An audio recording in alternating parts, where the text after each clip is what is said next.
তারা অলমোস্ট বাংলাদেশ সেনাবাহিনীর মুখপাত্র হয়ে উঠেছেন। মানে তারা যেটা বলতে পারেন না সেটা তাদেরকে দিয়ে বলান। এর কারণ কি এমন একটা হতে পারে, ধরেন বাংলাদেশের আর্মি যদি একমাত্র তারাই চায় যে গ্রামে গঞ্জে কোনো ভোট কেন্দ্র দখল হবে না, তাহলেই কেবল দখল হবে না। কারণ বাংলাদেশের পুলিশের সেই মোরালস নাই, তার সেই কাজ নাই, সে রক্ষা করতে পারবে না। তাহলে কি ব্যাপারটা এটাই যে কেন্দ্রগুলো আমরা ছেড়ে দিব, নির্বাচন করে দাও, জিতে আসো, তার বিনিময়ে গুম কমিশন নিয়ে আর তোমরা কথা বলবো না, পিল কমিশন কি পিলখানা কমিশন নিয়ে আর কোনো কথা বলবো না, যা হয়ে গেছে এই নিয়ে তোমরা বিচারের কথা বলবো না। মুশকিলটা হলো যাদেরকে দিয়ে আমরা ভূত ছাড়াতে চাই, এই সরকারের মধ্যে কি ভূত নাই? এবং আমাদের যে ছাত্র ভাইয়েরা, ধরেন আমি বিএনপির কথা বলি, জামাত ইসলামীর কথা বলি, অপরাপর অন্য সকল রাজনৈতিক দলের কথা বলি, এরা পারে নাই বলেই, আই রিপিট, এরা ব্যর্থ, এরা পারে নাই বলেই তিনটে ইলেকশন এভাবে হয়ে যেতে পেরেছে।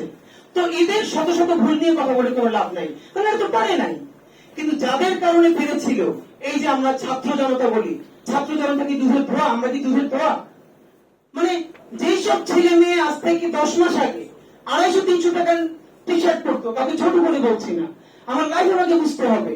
এখন সে যদি সারাদিন মার্সিডিজ বেঞ্জ নিয়ে ঘোরে, সে ব্র্যান্ডেড টি শার্ট ছাড়া পরে না। আমার ফোনটা আইফোন হলে তো আমার আপনার জিজ্ঞেস করতে পারতে হবে যে তুমি ইউনিভার্সিটিতে স্যালারি পাও এই কয় টাকা, তোমার বাসা ভাড়া এই কয় টাকা, তোমার আইফোন দিছে কে? যদি কেউ মাগনাও দিয়ে থাকে তাহলে সেইটা আমাকে কোন কারণে দিচ্ছে, এটা তো আমাকে আপনাদের জিজ্ঞেস করতে হবে। আপনারা কি আমাদের সেই ছাত্রদেরকে জিজ্ঞেস করি? মুশকিলটা হলো যাদেরকে দিয়ে বিপ্লব করবেন তারাও আসন বিন্যাস নিয়ে ব্যস্ত আছে। মানে আমি সেই পর্যন্ত বিচার চাইবো যতক্ষণ না পর্যন্ত আমার প্রত্যাশিত এই কয়টা আসন আমাকে না দিবা। আমরা এই মুখ দল থেকে এই কয়টা আসন চাইছি এবং এই আসন চাইছি, যদি দিয়ে দাও তাহলে আর বিচার নিয়ে কোনো কথা নাই, তাহলে আর কোনো সংস্কার নিয়ে কথা নাই। আর যখনই তোমার সাথে আমার মীমাংসা হবে না, বিএনপির সাথে আমার ভোট টোট নিয়ে ঝামেলা হয়ে যাবে, তখনই আমার বলবো বিচার। এর মানে বাংলাদেশের মানুষের নসিব খারাপ, কপাল খারাপ যে এরকম অভূতপূর্ব একটা অভ্যুত্থান করবার পরে তাকে ট্রাস্ট করবার মতো 18 কোটি মানুষের মধ্যে একটা মানুষ নাই। এর সে বদনসিব হয় না যে এই লোকটার দিকে চক্ষু বন্ধ করে বলা যায় এই ছেলেটা এই মেয়েটা মরে যাবে কিন্তু দুর্নীতিগ্রস্ত হবে না, এই ছেলেটা এই মেয়েটা মরে যাবে কিন্তু ভারতের সেবা দাস হবে না, স্বাধীনতা সার্বভৌমত্ব টিকিয়ে দেবে না। মানে রাজনীতি কেমন 5 বছরের? আমাদের এই ছেলেগুলো যদি মাথা সোজা করে দাঁড়াই থাকতে পারতো যে একটা টাকা খাবো না, একটা টাকা ধরবো না, আগামী ইলেকশন করবো, আগে ভোট পাবো 500, আমাকে বলে মেম্বার হয়ে দেখাও, ঠিক আছে মেম্বার ইলেকশন করবো, হবো না। লেখা রাখেন আপনাদেরকে বলি, বিএনপি ইলেকশনে গভর্নমেন্ট ফর্ম করবে, 3 বছরের বেশি বিএনপির ক্ষমতা থাকার সম্ভাবনা খুব কম। ভারত সেই পর্যন্ত বিএনপিকে সাপোর্ট করবে যতক্ষণ না তার বন্ধু আওয়ামী লীগকে একটু গুছিয়ে আনতে পারবে।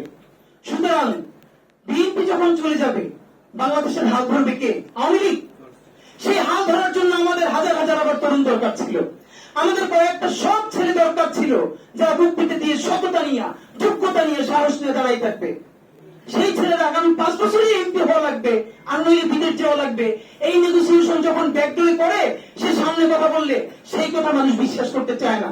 দেখেন কথা এমন জিনিস, আমরা যখন কথা বলি আমাদের চোখ, নাক, মুখ, বডি ল্যাঙ্গুয়েজ সব কথা বলে।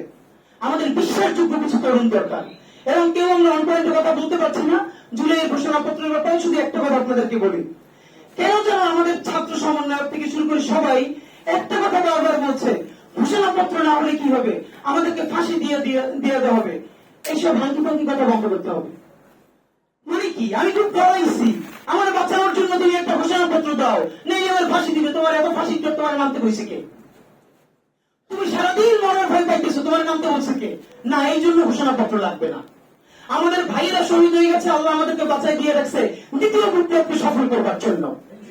কিন্তু ঘোষণাপত্র লাগবে এই জন্য যেই বাংলাদেশের জনগণ 1500-র বেশি শহীদ, তার রক্ত দিল, হাজারো পঙ্গু হইল, অন্ধ হইল, তার স্বীকৃতি না নিয়ে যদি আমি ঘরে ফিরি, আমার মতো নিমুখ হারাম এই প্রজন্মে আর কেউ নাই। সুতরাং আমি নিমুখ হারাম হইতে চাই না। জুলাই ঘোষণাপত্রের কন্টেন্টে কি লাগবে?